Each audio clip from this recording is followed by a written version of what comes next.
Hello again, we're just about ready to hit the track, so please make sure your safety belts are securely fastened, as they always should be in your vehicle.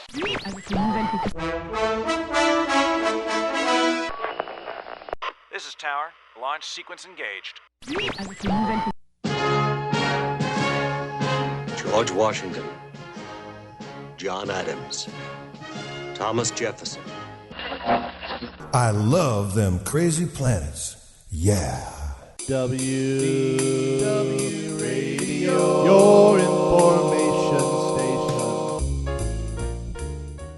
Welcome to the WDW Radio Show, your Walt Disney World information station. This is show number 51 for the week of January 27th, 2008. I'm your host, Lou Mangello, and I want to thank you for tuning in again this week.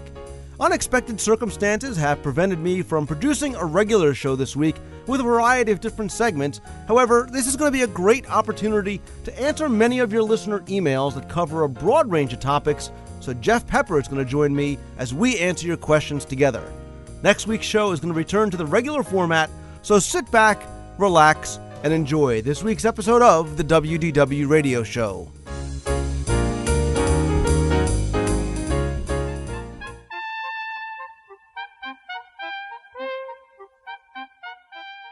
I thought we would take this opportunity to go through some of your emails and listener feedback, and so I wanted to welcome back from his whirlwind tour of logo conventions, mall openings, and kissing babies on the campaign trail, Jeff Pepper. Jeff, welcome back.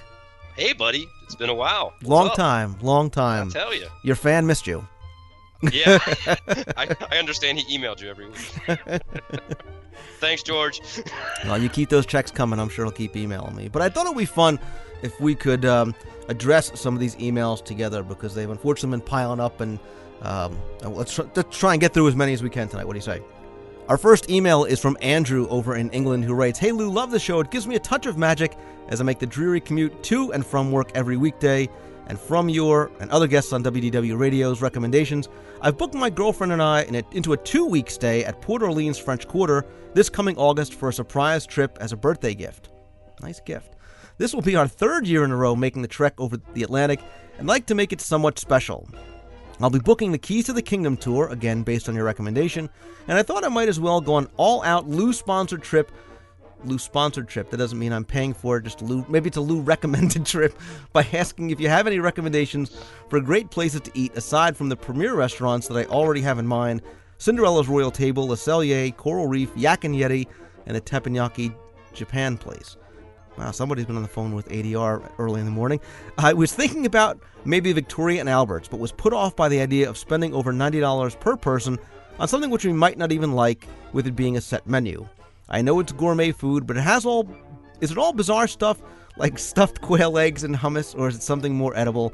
I'd really appreciate your help on this. Thanks for the great shows, and keep up the awesome work in helping us all have a little bit of magic every week." Andrew, thank you. And like you said, you've hit some of definitely the top restaurants in Walt Disney World. But as I talked about it a number of shows ago, my wife and I ate at Victoria and Albert's with some friends of ours one evening. And yes, it's expensive. You're going to spend probably $90 to maybe $150 if you do the wine pairings on dinner. But it is by far, in my opinion, the best dining experience I've ever had anywhere. You'll spend 3 to 4 hours there. The food is not crazy. There's no stuffed quail eggs that I saw on the menu. And you can choose from a number of different items. So even though it's a fixed item menu, there's a number of different choices, and the chefs will also accommodate any kind of restrictions that you might have and things that you don't want or can't eat. If you're able to do it, if you really want to go all out and make this something incredibly special, then I would say, try and save if you can. Put that money aside, and I'm sure you won't be disappointed. Jeff, have you ever eaten at V&A's? Not have done it yet. We have children, and it was just never anything we could work around. But one day, I definitely look forward to doing it. But let me throw in a couple things real quick. He mentioned Yak and Yeti, and I know I mentioned it to you. We just came back from a trip last week, and it was our first time at Yak and Yeti. And I know you've talked about it, and Glenn has reviewed it on the show. I just got to throw in that it is one of the best dining experiences I've ever had at Walt Disney World. The food was some of the best food I've ever had. I mean, it was a really great experience, and the atmosphere is wonderful, the details and everything. So just a big endorsement there. I noticed he did mention that one. And one he didn't mention, and it's one of my very, very favorites, and we just ate there as well this past weekend, was Boma. Boma is one of my family's very, very favorite restaurants, to the point where we do it every trip. And we just hung out with Jessica from If You Can Dream It blog there this past weekend and had a great time. Yeah, it's a great point. I love Boma as well. I actually like Boma, I think, better than Jico. You can find a lot of the same items on the menu there. Boma's a little bit more casual than Jico. So yeah, if he's looking for another good dining recommendation, Boma's a great idea. So the next email comes from Chris, who says, "Congratulations on another fantastic episode of the WDW radio show. I think your interview with Dr. Ann Savage from Disney's Animal Kingdom's Wildlife Tracking Center marks another landmark event for your show. It's great to hear about the far-reaching impact that the Walt Disney Company is making on conservation and the environment. And now for something completely different. Listening to your 2007 recap show, it reminded me of a question I wanted to ask your opinion on. There's another aspect of the recent Nemo additions to Walt Disney World that I'm not sure I've heard discussed. Specifically, do you think that having two rather different Nemo-based attractions in two different theme parks adds to the potential confusion for the casual resort guest? Does this lead to well-meaning parents that try to get their little ones to the Nemo ride and end up in the wrong park? I find this similar to guests who might confuse Space Mountain and Spaceship Earth, again, two very different attractions in two separate theme parks. This is a factor which I think may have been overlooked by those of us who are frequent Walt Disney World visitors. A trip to Walt Disney World can be overwhelming to the casual guest, and I wonder if this sort of thing can feel like an unnecessary complication. Your thoughts? Jeff, what do you say you hit that first? I don't think so. I think people tend to be a little bit more spontaneous when they're at the parks. The majority of people are coming down for a vacation. They're hitting all the parks. I don't think it's quite as attraction driven as the West Coast with Disneyland and California Adventure. So I don't think it's that confusing. And I think, we mentioned on that recap show that we felt that part of the motivation in putting the Nemo show in Animal Kingdom might have been as a bit of a draw to bring more people in and it kind of expand the attractions there to keep people in the park a little longer. So I would tend to think it's pretty cool. My family's never had a problem or confusion with it. I'm going to respectfully disagree with you. Okay. I think we as frequent fans and people that have been there so many times and do so much research take so much for granted. And if you spent time in a queue somewhere or on the monorail or just walking around the park and you hear some of the questions guests ask, you sometimes are shocked because it's something that you just would assume somebody would know. And this is where not preparing for Walt Disney World is the first time or very casual guest's biggest mistake. It's not like going to your local amusement park or theme park.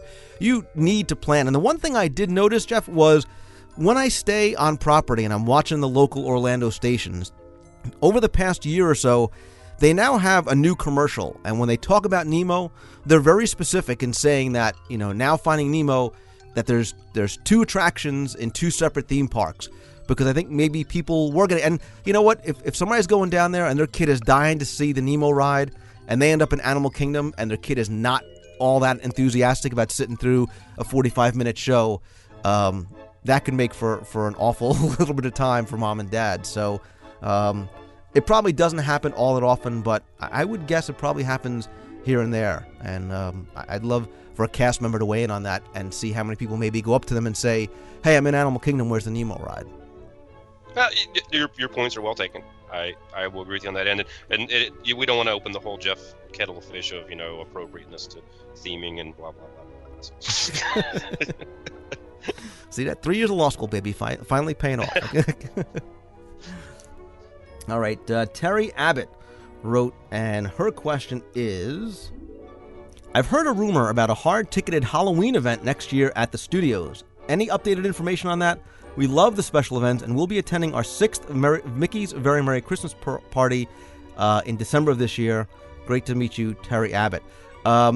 Jeff, this is a rumor that we discussed a long time ago, actually, and this one has been resurfacing for the past 2 years, but I haven't heard anything updated in the past couple of months on this or not. I think it would be a great addition, an alternative, really, to Mickey's Very Merry Christmas Party, Not necessarily something like A Nightmare Before Christmas, but they could do something a little spooky or themed a little bit different. Would you like to see something at the studios? And if so, what do you think would fit in well there? Oh, absolutely. I think, on our recap show, I mentioned that I would like to see a Nightmare Before Christmas hard ticket event at the studios, which that's where so much of the rumors have been, kind of flying around, a Nightmare Before Christmas attraction or a hard ticket event. My only concern is, I got to say, that with Pirates and Princesses kind of being lukewarm, like the reception to it was kind of lukewarm, and it hasn't been driving in the crowds that are comparable to the Halloween or the Christmas parties. I'm curious, how they're going to view the hard tickets, down the line and in the future. And the interesting thing is the real wild card in there is the fact that they've never tried a hard ticket event anywhere else. It's kind of interesting that one of the things is they're moving Night of Joy, are they not, to the studios? Correct. Correct, yeah. So that's they're kind of starting to juggle things into the other parks. So it'd be interesting, what the dynamic is, and also the fact that I guess they probably have concerns ultimately though with another. Would one Halloween event at the studios cannibalize the Mickey's Not So Scary? And I guess there's a lot they got to weigh out on that. So, well, let me put this to you: what would you think of some Halloween themed events or things going on over at Disney's Boardwalk? I think that's very good. I'd never considered something like that, and that's a good point, because actually I was just talking to a friend about Pleasure Island and how Pleasure Island is taking so long to get jump started, and Pleasure Island had a lot going on with it in years past, where they would do the New Year's every night kind of thing, which wasn't necessarily a hard ticket, but it had kind of that kind of theming to it. And when you kind of put that in context to doing something at Boardwalk, that would be very, very cool. I would love to take credit for that idea, but I can tell you now that a couple of years ago, I actually saw concept art for some proposals of bringing a Halloween event to Disney's Boardwalk. And I don't know how far along, if any, those concepts might be, but it is something that had kind of moved along in the pipeline, and who knows, maybe it's something we'll see in the future. So that's why I was kind of interested to gauge a reaction on it. Yeah, I'm surprised that, with the fact that there are 4 theme parks, that the hard ticket events have been pretty limited to just the Magic Kingdom. All right, the next email comes from Katie from Maine, who said, Lou, I really enjoy your show and began listening over the summer. I'm a college student, and I find that the show is especially helpful when I'm trying to write a paper, but not helpful when I'm trying to fall asleep. You, and Jeff, are funny, and I find myself laughing to myself every time. My boyfriend and I are going to Disney February 16th through the 24th, 2008, and plan on staying at a moderate resort. I was wondering what your best pick for a moderate resort would be, since the only one we stayed at is Port Orleans French Quarter. We looked at Caribbean Beach, and well, we don't know which one to pick. Out of the 4 moderates, which one do you prefer? Also, what are the crowds and the weather like around this time that we're going? Another question I have is, what do you have to do to book a spot for the showing of Fantasmic at the Hollywood Studios? And what's the chance of being able to book a spot when we get to Disney? Or will we have to book ahead of time? Thanks so much, and ever since episode 41, I've had veggie, fruit stuck in my head. Sorry for the email. Hope to hear from you soon. Katie, thanks for your email. And we'll hit this in a couple of different ways. First, I want to talk to you about the crowds, because you said you're going February 16th through the 24th, and I will make reference to touringplans.com, which really is the de facto resource for this kind of information. If you go there and look at the crowd calendar, the 16th, which is a Saturday, through the 24th, which is a Sunday, the crowds range really from 8s, 9s, and there's a 7 thrown in there. So you are going to be looking at some pretty heavy-duty crowds, but he'll also tell you which parks you should go to and which ones you should avoid. As far as pick for the moderate resort, I've said this, numerous times, that I love Port Orleans French Quarter. But Jeff, what about you? What's your favorite of the moderates? The interesting thing is, I would agree. My favorite of the moderates is Port Orleans. But if she's in that zone, of moderates, I wouldn't discount Pop Century. Unless you just really don't like the theming, and you would prefer the theming of like Caribbean or Port Orleans. I kind of really consider Pop Century, a step up from the value resorts. There's a big difference between it and the All Stars, and my family has fallen in love with it, and it really I wouldn't even consider at this point going to a moderate. I'd rather stay at Pop Century right now. But then, like I said, it's a question of theming. Right, and there's a couple of different upgrades in the rooms that you don't have, in addition to room size and things like that. But on the other end of the spectrum, consider this. If you're not locked into a very specific dollar amount, and yes, you can save money if you go to Pop Century, for sometimes, depending on when you go, for just a few dollars more, you can actually stay in a deluxe resort, and that's Disney's Wilderness Lodge, because that's, I hate to say on the lower end, but price-wise, it is on the lower end of the deluxe resorts, and I have seen prices that are sometimes very comparable to some of the moderate resorts. So if you have a travel agent, contact them, or if you're going through Disney, try and get a little, variety of pricing to see what all those different resorts might be, and who knows, you might get lucky. And one thing to just throw in just to kind of add to what you said about the crowds, that was President's Day weekend, correct? That's what's driving those attendance numbers. I believe so. I don't get that holiday off, so I don't even know. But what I wanted to throw in is, having just come off of visiting at Martin Luther King weekend, those holiday weekends are becoming bigger and bigger and bigger. The interesting thing is in the same at touring plans, the crowd calendars for Martin Luther King weekend, in my opinion, kind of underestimated the crowds. They were very, very, very busy last weekend, and you're going to see probably more or less another spike like that at President's Day. Yeah, it's tough when you have to go on a holiday, but with kids and with work schedules, sometimes it's the only way you can do it. But the rest of Katie's question was, you asked about booking a spot for a showing of Fantasmic. Now, you don't actually have to book a spot. You can just walk into Fantasmic. Because of the kind of week that you're going, and because of the crowds, it's one of those weeks that you would have to get there very early. And when I say times like an hour and a half to 2 hours early, I'm not kidding. Now, your other alternative is to book a Fantasmic dinner package at some place like Hollywood and Vine or the Brown Derby. Now, that'll give you not necessarily reserved seating, but it'll give you seating in a reserved section, which is, just so you know, it's not front and center. It's off to the side a little bit, but you're not going to have to wait on that main line. And I'll put some links up in the show notes this week where you can get some more information about the Fantasmic dinner package. I've heard people, Jeff, say that they think it's a great idea. Some people think it's a waste of money. I think if you do it at some place like Hollywood and Vine, it's nice. It's not going to cost you an arm and a leg extra over what you normally pay. And if you don't want to spend all that extra time waiting online, it might be a good option. And we're not a big fan. I know you've spoken to it, Lou, and I kind of agree with you that we're not a big fan of electronic devices like DSs or, PlayStation or PSPs or whatever. In this case, waiting for Fantasmic, take your DS. Or you can take your trivia book, it's just as well. Thanks for helping plug. Heather from Pittsburgh wrote, "Hey Lou, I love the show. I'm hoping you can help me. I'm trying to decide if an annual pass is worth it for me or not. I'm planning a trip for Mother's Day and will most likely make my annual fall trip. I usually go twice a year for 4 to 5 days each trip. I stay at a value resort because all I do is sleep at the hotel and would rather spend the extra money on merchandise. I typically get the meal plan, although now with the gratuities no longer included, I'm not sure that's going to be that easy of a decision. I'm aware that I could purchase the dining card with the annual pass, so that would be an option for the meals. I also have a few days of tickets left that we had added to the non-expiring option, and we could just use them. Do you think it would be worth it to me if I only make it there 8 days this year, although I'm always keeping my fingers crossed for more? Thanks for your devotion, and it's great to know there are other people as obsessed as I am. Hope to see you at Magic Meets Heather from Pittsburgh." Heather, offhand, I don't know what sort of that break-even number is for days that you go. It probably is around 9 days, meaning that if you go to Walt Disney World 9 days or more in a 365-day year span, then it's definitely worth it for you to purchase the annual pass. You'll definitely save money on tickets. Now, something else to consider, too, is the additional things that you'll save by having an annual pass. You can get the Disney Dining Experience card, which still saves you 20% at most restaurants. That also gets you free valet parking at all of the resorts. So if you're going to, have a drink over at the boardwalk, you can valet park for free. Use your Disney Dining Experience card.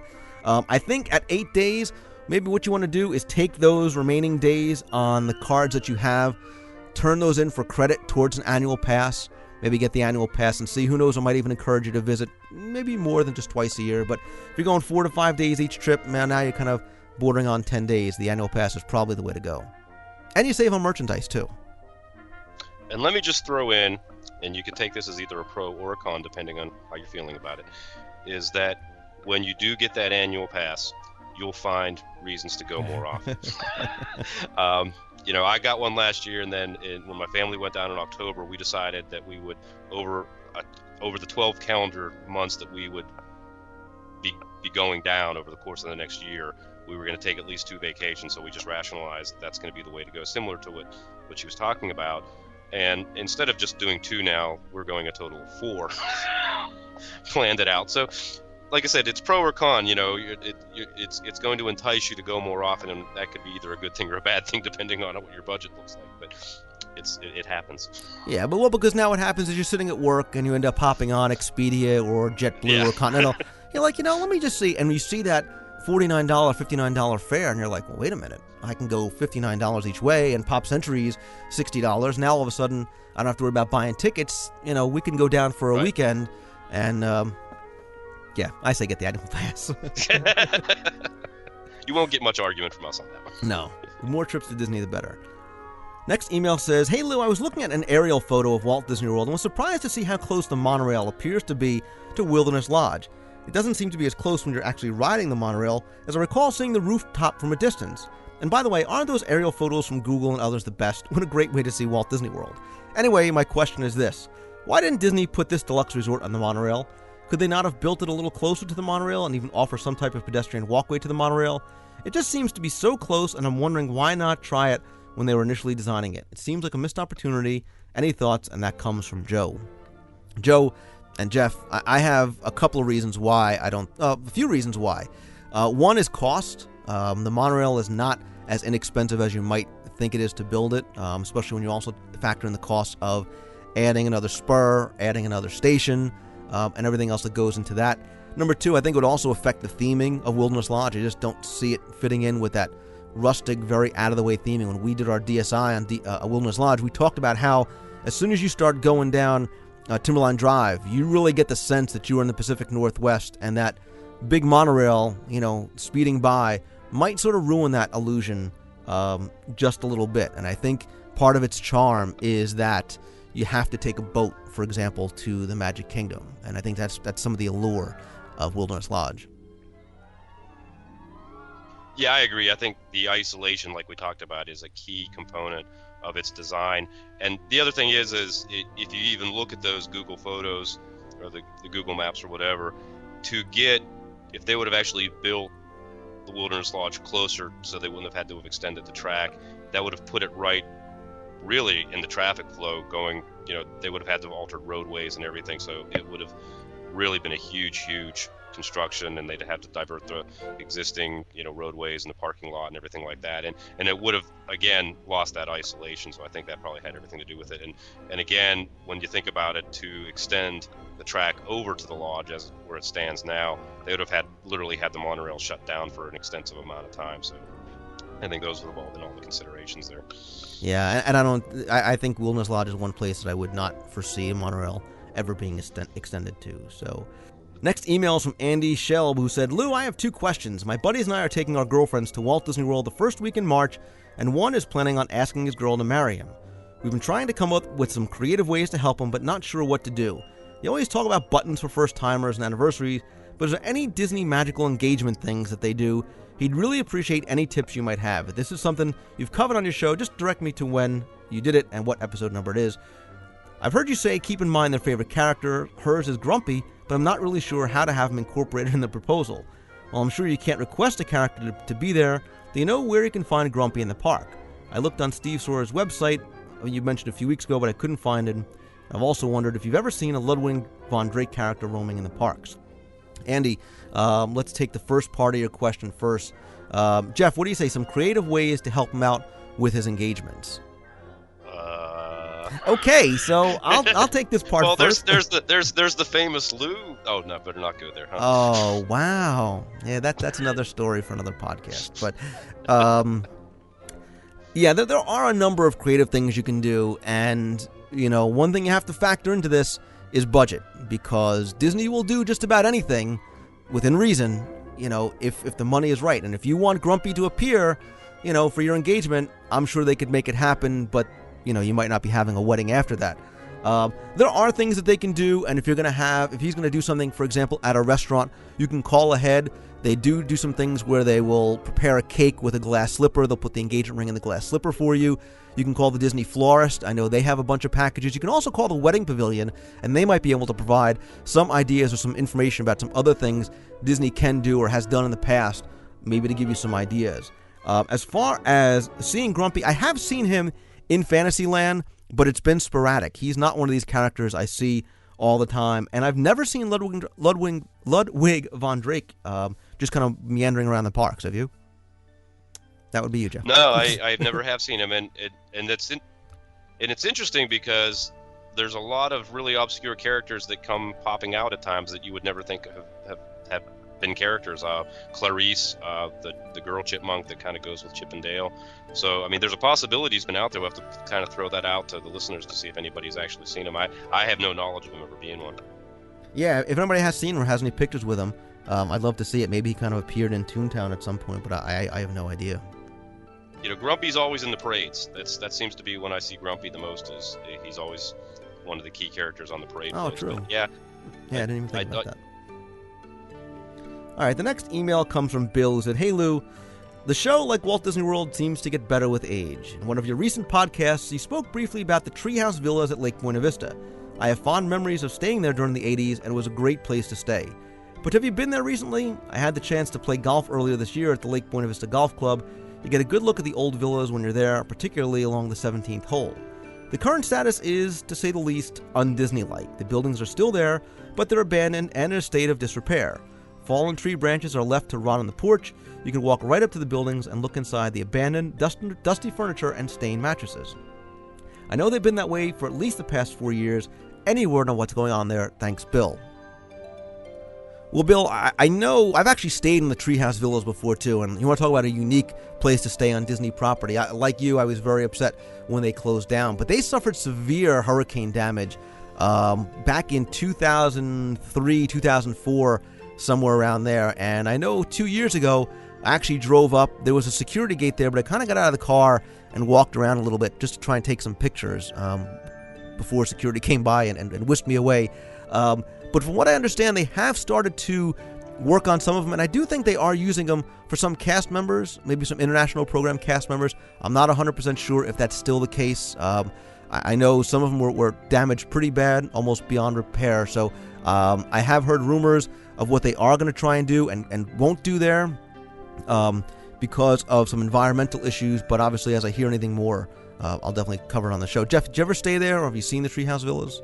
I've seen them. I never had the. I was never had the fortune to stay there, but I had seen them a few times and kind of took a look around at them when they were part of the Disney Institute, were they not? Jeff, the next question comes from E. Scott Arnold, who writes, "Hey Lou, I recently discovered your show and have really been enjoying listening to it, usually here at work while working. I have a couple of comments from your recent show. As for the distressed bird sounds in the Magic Kingdom, I can tell you that they do exist. I know for sure it is used near the turkey leg cart in Frontierland. It doesn't play all the time. I think it's used when the birds get particularly bad. However, I remember it well from my days doing parade crowd control. I was a cast member at a lot of different places from 93 to 2002. You'll be there and suddenly the background music lowers and you hear the bird sound, then the regular music returns." See ya, E. Scott Arnold. Scott, thanks very much for sending that. And you're right, actually, when I was down on my most recent trip, we ate at Akershus for the Princess Breakfast, and I heard it there. If you stand to the left of the Kringle Bakery and kind of that little walkway towards the seating area, it plays right there. So I guess it does play probably in all the parks, and maybe you just have to kind of look for it or listen for it as to actually where it plays.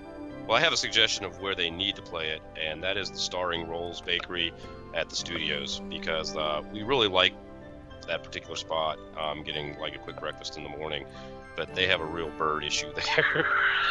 And, I mean, these guys, they're aggressive. And we happened to be there one time when people at the table next to us decided to feed them, and it just turned into Alfred Hitchcock big time. So, any cast members out there listening, can you pass that suggestion? There you go. Next email is from Molly, who said, "Lou, I'm a big fan of Disney and your podcast radio show. I just booked my next vacation to Disney World, and Disney was offering a free ticket upgrade for the water park options and what seemed to be a good price for the 4 nights and 5 days at a value resort. My friend and I started to go on the website to make our maps and figure out what things we missed during our last time at Disney. According to the Disney website, it says that both water parks are closed for refurbishment during the entire date of the promotional period this was offered. But I read on your website, or a link off of yours, that during off-season Disney tends to alternate which ones were open, keeping one open at all times. I called Disney, and they said the same thing despite what the website said. Then the person also said that the upgrade would include the Disney Quest in the ESPN Sports Complex. Anyway, I was just wondering if you had any experience with this, etc. I don't want to be disappointed and think that Disney would offer a great deal, knowing that patrons couldn't take advantage of the water parks. Thanks for reading, Molly. Molly, like you said, from what I understand, they always do alternate one or the other of the two water parks, Typhoon Lagoon or Blizzard Beach, during the winter months for refurbishment. Now, it may just be that maybe they didn't have a set schedule as yet when you check the website, so they had them both being closed. The website might not have been updated as yet. I know that happens quite often. It doesn't get updated as information comes out, and sometimes people at reservations don't have that information as well. But as you get closer, I would call. I'm barring something out of the ordinary. I would expect probably one of them to be open during your time down. Lori in Snellville, Georgia wrote and said, "Hey Lou, my husband surprised me last week with a Thanksgiving Day stop at the Magic Kingdom. It was the first time I'd been back to the world since discovering your podcast in late summer. I had a great time showing my husband all I had learned from listening to you and all of your wonderful guests, including Jeff Pepper. The highlight of my day, well, except for watching the castle lighting, which was spectacular, had to be getting the chance to help a little princess find Tinkerbell in the dresser drawer in Tink's Treasures. Thanks for making our trips even more magical and for making it possible for us to spread the magic too. While doing a little Christmas shopping in downtown Disney, we saw the site for the new T-Rex Cafe. I'm sure it's going to be great, but my family has always thought about a House of Mouse restaurant based on the House of Mouse cartoon series would be a lot of fun. With the technology used in Turtle Talk with Crush and Monsters Inc., Laugh Floor, wouldn't it be possible to create a restaurant that showed Disney cartoons with either audio animatronics or even actual interactive-based character hosts? You know if that was ever an idea that was discussed? Thanks for all you do, Lori. P.S. Almost forgot to tell you that I lifted a large spoonful of a No Way Jose as a toast in your honor during my perfect tryptophan-free Thanksgiving dinner at Beaches and Cream. Hope you get one of your own soon. Thanks, Lori. And Lori, this is actually an email I get all the time. And Jeff, I know you being a huge animation fan, this might be something you want to speak to. It is an awesome idea, and it's one that I've actually kicked around with some friends now and then. Is an idea that we had thought would be a great idea, and there's actually real estate for it, is to do something like that. And a House of Mouse idea would be great because it would tie in to the show that was on. But they have so much room adjacent to Toontown. I mean, there's always rumors swirling around about another e-ticket being at that end of things, end of the park there, sort of in that area between Fantasyland and Toontown. So there's a lot of space there, and there's always people discussing the fact that we need more full-service restaurants in the Magic Kingdom, more options for dining. So you've got a natural fit for a character meal right there. So I think it would be a great idea, and I think it would be a perfect fit in that end of the park. Because another aspect of it is on that side of the park, on the Tomorrowland, Toontown kind of Fantasyland side of things, there isn't a full-service restaurant. Right, and I think, I never thought about putting it in Toontown, but even like she said, if it was in downtown Disney, I mean, think about, because of the transformation that's going on there now, and it really is becoming a much more family-friendly environment, especially over at Pleasure Island. Think about having a true family-friendly restaurant as a dining option down there. I know T-Rex is coming in, but this might be something to help bring additional guests over to downtown Disney. And I'm not saying that they need to do that, but it might be a way to increase, foot traffic around there. But I think the possibilities would be almost limitless, being able to integrate so many different Disney characters and so many different technologies into it. And I think it would be a home run. And one of the comments I get all the time, via the blog and with people just talking to me about it, is, because they bring it up because of my interest in animation, and I focus a lot on the blog so much, is there really isn't a lot of opportunities in Walt Disney World to see Disney animation, to actually see the old cartoons. And so, that type of venue and putting it in that area in downtown Disney or Pleasure Island would, you could have screens throughout the restaurant or club or whatever that could be constantly showing the old entertainment, and that would be a good fit, as you said. Absolutely. Definitely. So Mark in Indy writes and said, Hey Lou, love the show and all the hard work you put into it. I know that you either answered an email or talked about ECVs and wheelchairs in the podcast before, but I can't find the right cast. My mother will be joining us for a trip later this year, and she'll need to use an ECV, electric scooter, to get around. I know there are some at each park, but is she better off renting one from an outside source due to the high volume of visitors at that time of the year? And if so, do I have any recommendations? Thanks again for your hard work on the podcast each week. My wife and I eagerly await its release each Sunday. Again, that's from Mark in Indy. Mark, I've actually had a lot of personal experience with renting scooters down there. Somebody in my family, when they come down, does need an ECV. And we've rented in the parks before, and we've also rented from outside sources. And I've always liked going from outside sources for a couple of reasons. One, depending on the time of year that you go, if it's very crowded in the parks, if you don't get there early in the morning, they actually could be all rented out. So you might be unable to actually get one. Then you, of course, have the problem with all the scooters looking alike when you have to actually, come out of an attraction and you and your mom are walking to your scooter trying to find it. Just, it's a little something else to have to worry about. Not only that, if one is delivered from an outside company, they'll actually deliver it right to your resort. And now you have it for use, not just in the theme parks, but all around Walt Disney World. You can take them on buses, you can take them on ferries, you can take them anywhere. Many of them are small and collapsible. If you have a rent-a-car, it's very easy to put in the car. Now you also don't have to worry about, that walk from the monorail ramp down to the Magic Kingdom, which may not sound like a lot, but for somebody that does have some mobility issues, it is something that is a concern. And what I'll do is I'll put links up in the show notes to some of the sources that I've used before. They're all very, very good. You can call them up. They can have it, you don't have to call way in advance. Usually you can call even relatively close to your trip, and they'll be able to provide one for you. How do the prices compare on that, Lou? Well, in the parks, wheelchairs are rented about $10 per day with no deposit, $8 a day if you do what's called a length of stay rental. ECVs are $35 a day. You have to put down a $5 deposit. That, of course, is refundable. And again, those are in all four of the theme parks. You can also get it in downtown Disney, the Marketplace and West Side, at the resorts, at the Swan and Dolphin. Now, there's some of the outside companies. For example, one of them that I've used is Walker Medical and Mobility Products. They have scooters that range from $30 a day to $39 a day. The more expensive scooter will accommodate a higher weight. They also have wheelchairs, and I think they probably have 2 or 3 different types of scooters. And you actually call them at 1-888-SCOOTER, and they'll be able to answer any questions. And like I said, I've been very pleased with their service. And they're just one of many of the scooter rental places around and that deliver to Walt Disney World.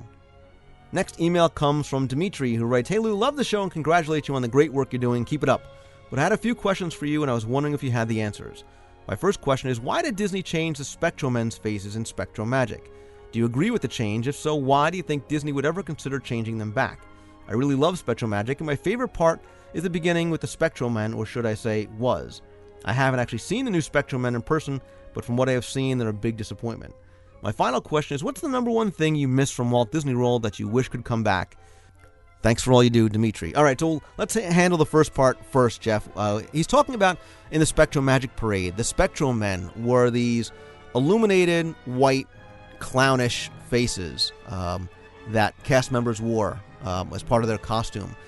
Last year, at some point, I don't remember exactly when, they changed it, so now they're no longer a mask. They now actually put makeup on the cast members' faces. He's basically asking why they made the change. Do we think they'd ever change them back, and what do we think? Have you seen the new Spectromen versus the old Spectromen? No, I haven't. So I can't really venture an opinion on it. I'd heard about the change, but I hadn't seen it yet. I have seen it, and they're they're interesting, to say the least. I really don't have a preference one way or the other. I'm sure it's much more comfortable for the people that have to wear it and don't have to have these, light bulbs in their costume up against their face. But he wants to know, what's the number one thing you miss from Walt Disney World that you wish could come back? And if Horizons is your answer, you got to come up with something else. 1975 Crisis. Very good. What about by way of an attraction or a show or Treehouse Villas? I know I'm putting you on the spot. Yeah, it's a tough one because there's so much, and I I'm beating the dead horse again, but and people are going to go, oh God, we can it, but Epcot as it was in the 80s. Epcot's 25th was so 2007. I know. Okay, let's forget I said that.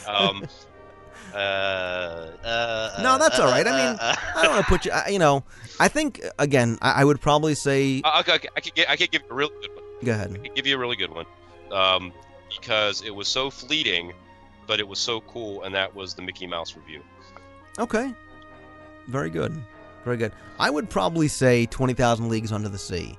I have a real sentimental attachment to that ride. I remember looking forward to going on it with my parents. I totally bought into the fact that we were going underwater, a la hydrolators, yeah. But, I was also 6 at the time, so, I kind of get a pass for that. But I just thought it was, you felt like you were in a real sub, and I liked the movie, and, it kind of had everything going for it. So, I'm an old-time Magic Kingdom guy, so I'd probably go 20,000 Leagues.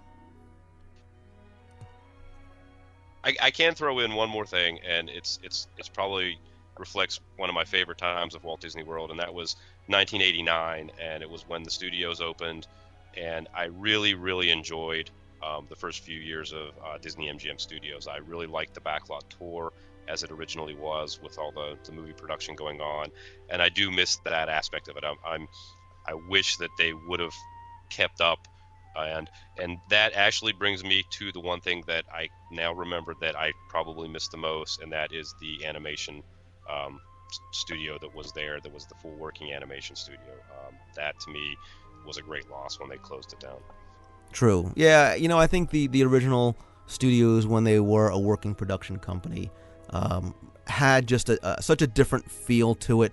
And not to take anything away from what the studios are now, but it just was a different park because of what you could see and what you could possibly see. That was part of the allure, was who would you see there, or what would you see going on, or, could you see, bad example, Brittany and Christina, sorry, it's all I could think of. But you looked forward to possibly seeing a star there because they did have those kind of events going on, so... And there was something very cool about being able to see a working studio, without having to go. I'd never been out to California before, so to see a real production studio was very exciting for me at a young age. Yeah, and like I said, being the animation fan that I am, I mean, I so often physically saw, Roger Rabbit cartoons being made. I mean, when I ultimately saw them up on the big screen, I had such a distinct memory of saying, I watched an animator paint that cell. And that was really cool. Yeah, true. All right, a couple of quick questions. Jason from Washington, D.C. wrote and said, Lou, big fan of the show. Quick question. Is there a master list and photos of every costumed character in the history of Disney World? Also, is there a list of every active and rotating characters? Thanks, Lou. Love the podcast. Jason. Jason, I'd be hard-pressed to maybe find, an official, quote-unquote, master list of every character that ever appeared in Walt Disney World. As for current active and rotating characters, there are a number of sites that have unofficial lists that they've put together. I know if you are looking for a specific character and you go up to a cast member, they will find out for you where, when, and if that character will be appearing in any of the parks. It's funny when you ask, because if you go back and look at photos from the early 70s when the park opened, you had Aristocats, you had a lot of Jungle Book. I mean, you had a lot of characters that were very prominent coming off of the movies then that we just don't see these days, and it's interesting. So that it would be an interesting list to see. Absolutely. And if somebody has one of these resources or knows of some of the good resources, by all means, send them over to me and I'll put it up in this week's show notes. Here's another quick question from the D-Man, who said, Lou, I'm getting ready to go to Walt Disney World during spring of this year, and I was just wondering, in Walt Disney World, how many places do not accept debit or credit cards, and if having money in the park is absolutely necessary? Thanks, sincerely, the D-Man. Jeff, as far as I know, especially if you're staying on property and have your key to the World card, I think even all the kiosks have a swipe machine and will take either a credit card, debit card, or your key to the World card. I don't think that you technically need cash really anywhere. No, I think you're absolutely correct. I am someone that walks around in life with probably less than $5 in my pocket at any given time because I've gotten so used to debit and credit cards. And I still sometimes have this vacation mentality that I need to be carrying some cash. And I found at Disney World I can't think of a single venue where you would absolutely have to have cash other than an arcade. And I don't even think the arcades you can still get away with swiping cards there to some extent. So yeah, I was gonna say maybe the Frontierland Shooting Arcade. Do they have a swipe machine, or do you have to actually put $1? That might be the only place I could think of offhand. Yeah, you might. That might be it. Yeah. Because I know in the arcades at the resorts now they have the smart cards for the kids. Right. And right. the big kids too. You know, for that stuff. So. Well, cool. Thank you very much. I'll be here all week. Dave wrote and said, Lou, my question's about the All-Star Movies Resort. Last year we stayed at All-Star Music, and the rooms were completely refurbished. You know if Disney's planning a refurb for movies. We're going at the end of September 2008 and are currently booked at movies. However, we're so impressed with the new rooms at Music that we may change and stay there again.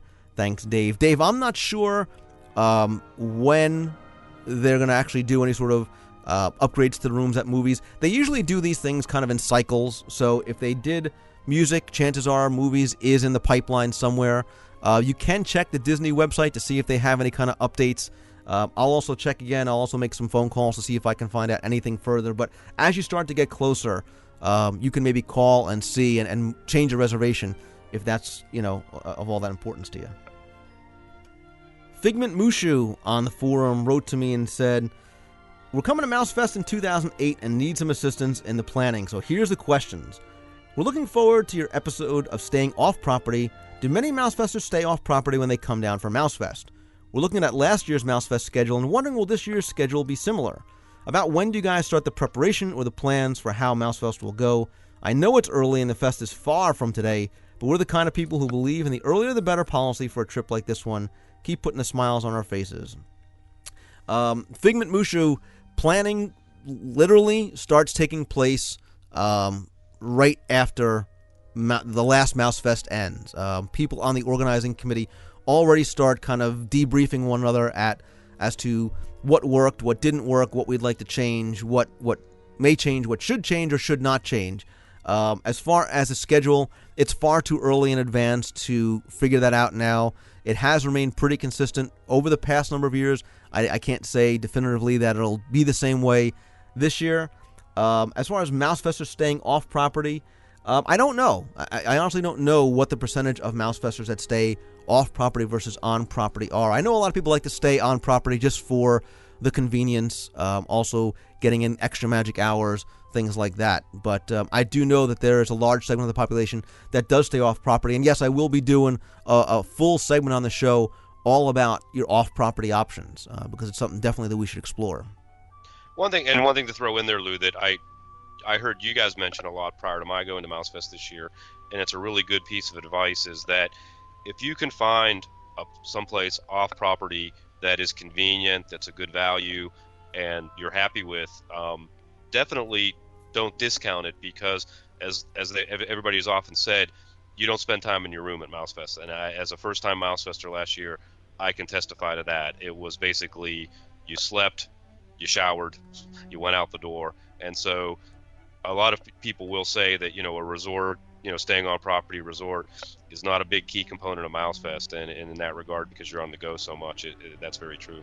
Yeah, and we'll explore this when we do this segment, but there are times, even during Mousefest, that staying off property might be a good idea. So, for example, if you and your wife or husband, whatever, you want to go to a lot of Mousefest events, but you're with your parents and your young kids, and maybe they're not all that interested in going to hear Lou talk about trivia.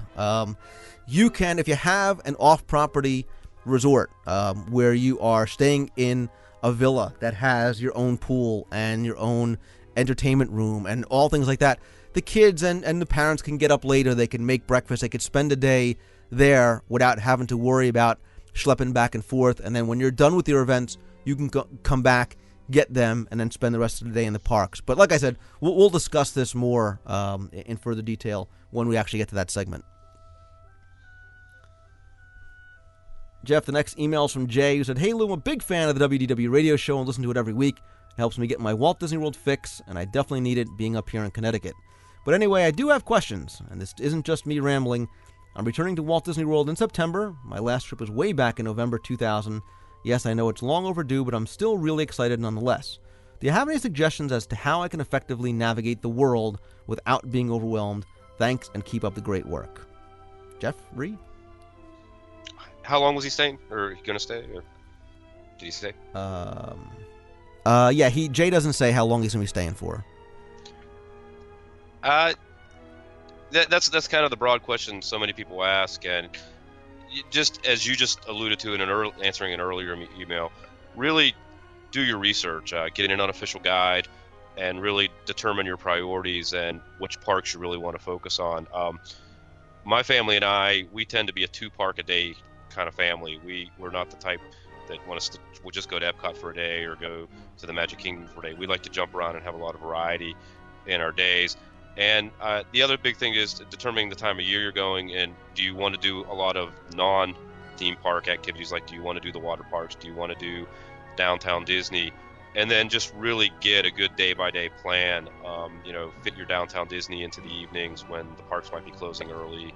Kind of schedule out your fireworks. A lot of times you'll go, and the Magic Kingdom will only be doing wishes on the weekend days, and so you need to kind of plan those things out, whereas Fantasmic and Illuminations are pretty much every night. So those are the kind of things to really look at, because if you haven't been in a while and you really want to catch, maximize, a lot of times I'll take for granted that I don't want to have to see wishes every time I go, because I'm going multiple times a year, but I forget that someone that hasn't been in a while, that's going to be a priority. So those are the kind of things I'll look at. Yeah, we can't stress enough planning. Even if you've been there before, you haven't been there now in coming up on 8 years, and believe it or not, a lot has changed. And for me, that's actually part of the fun. Like Jeff said, you could pick up one of the guidebooks, like the unofficial guide. There's a number out there to choose from. Something else you may want to do too is order the Disney Vacation Planning DVD. You can go online, it's free. That's kind of a great little multimedia teaser to really kind of get you excited. That really highlights some of the things that are coming up. Also look on the Travel Channel and History Channel for some of the Disney specials. Those are also great planning resources as well, and again, kind of also get you into that same, plus level of being excited about your upcoming trip.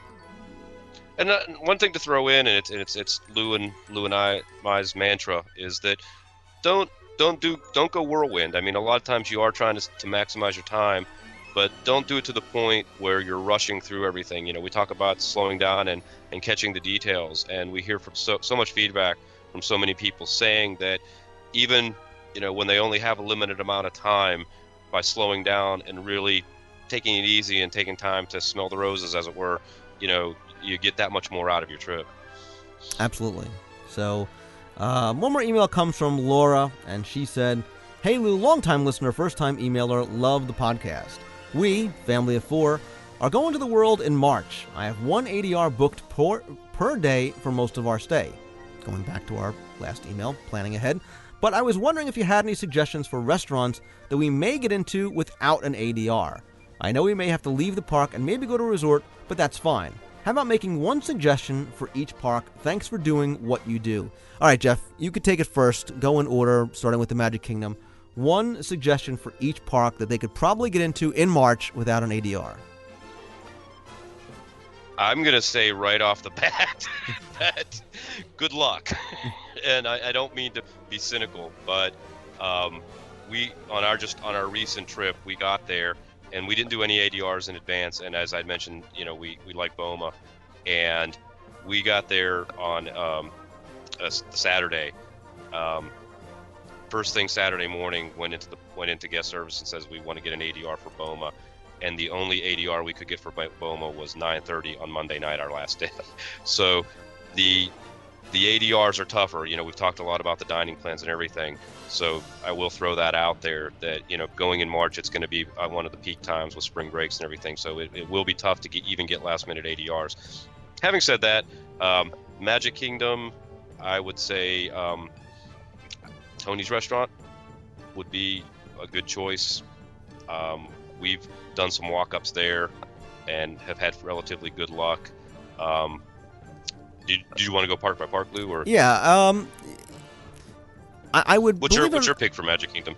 Believe it or not, I would actually throw something out there like the Plaza. And I know it's the smallest sit-down restaurant, but I think it's often overlooked, and I think a lot of people go right by it and don't even know that it's there.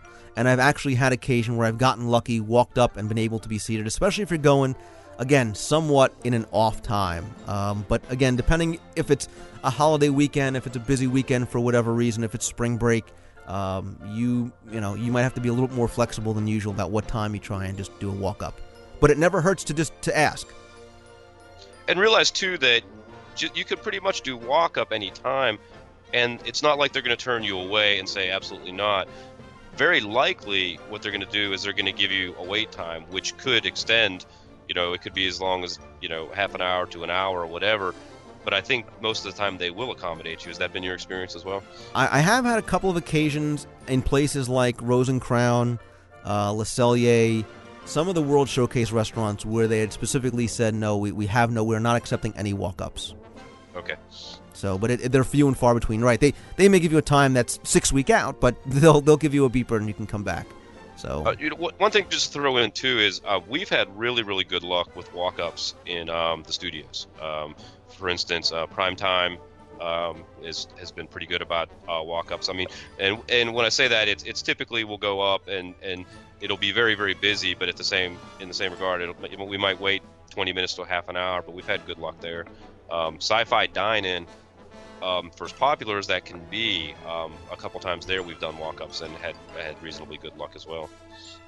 Yeah, I'd probably say Sci-Fi, or sometimes you get lucky at Mama Melrose's, again, because it's kind of tucked away in the back corner. It's not sort of on the, beaten path where people maybe are starting to, make their way out of the studios and say, oh, you know what, let's stop and get something to eat, and Brown Derby's right there, and Hollywood and Vine is right there, so, again, it's just a matter of getting lucky.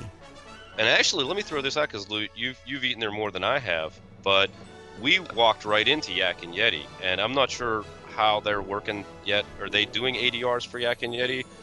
But that was really easy. I mean, when we were there, I mean, we went right after like 12 when they had just started seating for lunch, but there was absolutely no problem getting immediate seating there. And I was curious because I didn't know how that was working yet.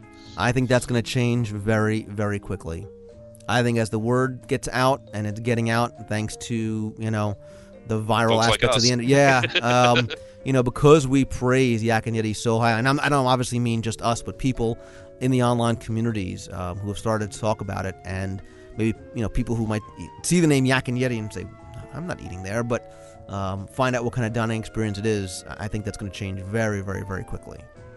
Are they doing ADRs for it? Yes. They are? Okay. And finally, what about over in Epcot? Yeah, Epcot's tough because, like you said, doing the walk-ups around World Showcase can be a little bit tricky. But we've had good luck there with Germany and Mexico. Surprisingly, we went into Mexico once without an ADR and didn't have any problems. Yeah, Germany would have been the first thing on my list. After that, maybe Morocco. Again, because the type of food or the concept of what type of food is served there might throw some people off.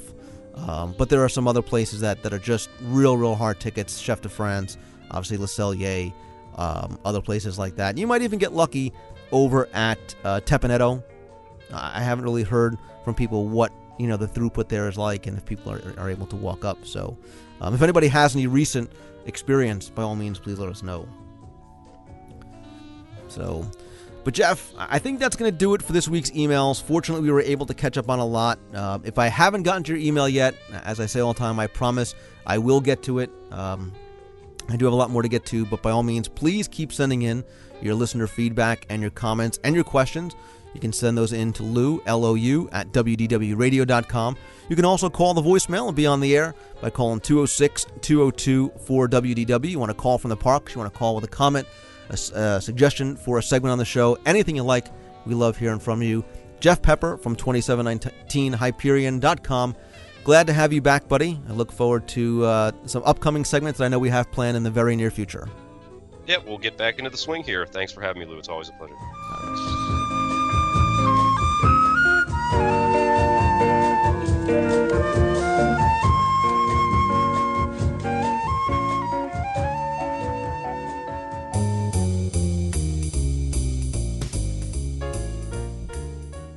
Thank you for tuning in again this week. I hope you enjoyed the all-listener email show. Next week, I promise to return to my regular format and include not just Walt Disney World news and the rumor mill, but a variety of other segments, including an all-new DSI and more. I also have plenty more in store for the coming weeks and months, including more exclusive interviews that I'm really excited about, as well as some regular features that I haven't done in quite some time. Remember that if you want to be on the air, email me to lou@wdwradio.com or call the voicemail at 206-202-4WDW. You could also discuss the show and anything Disney in our forums over at DisneyWorldTrivia.com. Just a reminder to visit the show notes page at WDWRadio.com for links to some of my recommended sites and friends of the show, including Owner's Locker, where you can sign up for their free trial offer and have your own personal secure locker delivered to and from your resort. And for the best prices on official and authorized Disney tickets, you can go and visit OrlandoFunTickets.com. And also be sure to check out Ricky Briganti's AttractionsMagazine.com and subscribe and purchase the new Orlando Attractions Magazine. Issue 2 should be almost out by the time you hear this, so you can get more information over at AttractionsMagazine.com. As always, if you like the show, please review us on iTunes, and more importantly, please help spread the word and let others know about it. I want to thank you again for tuning in again this week. Hope you have a great week. See ya.